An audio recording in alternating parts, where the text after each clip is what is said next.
തൃണമൂൽ കോൺഗ്രസിന്റെ UDF പ്രവേശന ചർച്ചയ്ക്കിടെ PV അൻവറിനെതിരെ രൂക്ഷ വിമർശനവുമായി മുസ്ലിം ലീഗ് നിലമ്പൂർ മണ്ഡലം പ്രസിഡന്റ് ഇക്ബാൽ മുണ്ടേരി. ഇടതുപക്ഷ MLA ആയിരുന്ന PV അൻവർ വമ്പിച്ച ഒരു പരാജയമായിരുന്നെന്നും പിണറായി സത്തിനെതിരെയുള്ള പോരാട്ടം അദ്ദേഹത്തിന്റെ പശ്ചാത്താപമാണെന്നും ഫേസ്ബുക്ക് പോസ്റ്റിൽ വിമർശിക്കുന്നു. ജംഷീർ കൊടിഞ്ഞി വിവരങ്ങളുമായി ചേരുന്നു. ജംഷീർ, ഈ ഒരു പോസ്റ്റിന്റെ പ്രാധാന്യം എന്താണ്?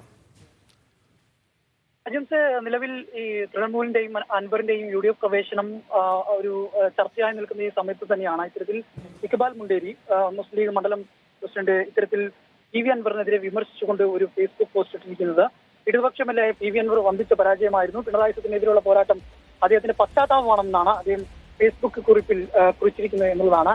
എന്നാൽ 6 മാസങ്ങൾക്ക് മുൻപ്, കൃത്യമായി പറഞ്ഞാൽ ഏതാണ്ട് ഫെബ്രുവരി മാസത്തിലാണെന്നാണ് നമുക്ക് തോന്നുന്നത്, ഇതേ ഇക്ബാൽ മുണ്ടേരി തന്നെ അൻവറിനെ പുകഴ്ത്തിക്കൊണ്ട് ഫേസ്ബുക്ക് പോസ്റ്റ് ഇടുകയും അത് പിന്നീട് വലിയ തരത്തിൽ വിവാദമാവുകയും പിന്നീട്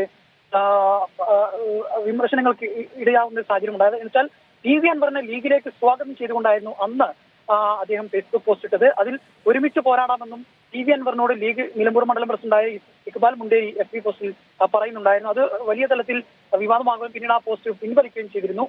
ഇതേ ഇക്ബാൽ മുണ്ടേരി തന്നെയാണ് ഇപ്പോൾ PV അൻവറിനെതിരെ രൂക്ഷമായ വിമർശനവുമായി ഇപ്പോൾ രംഗത്ത് വന്നിരിക്കുന്നത് എന്നുള്ളതാണ്. ഏതായാലും നിലവിൽ PV അൻവറിന്റെയും അതോടൊപ്പം തന്നെ തൃണമൂലിന്റെയും UDF മുന്നണി പ്രവേശനമൊക്കെ വലിയ തരത്തിൽ ചർച്ചയായിരിക്കെയാണ് ഇപ്പോൾ ഇത്തരത്തിലൊരു ഫേസ്ബുക്ക് പോസ്റ്റ് ഇദ്ദേഹം ഇട്ടിരിക്കുന്നത്.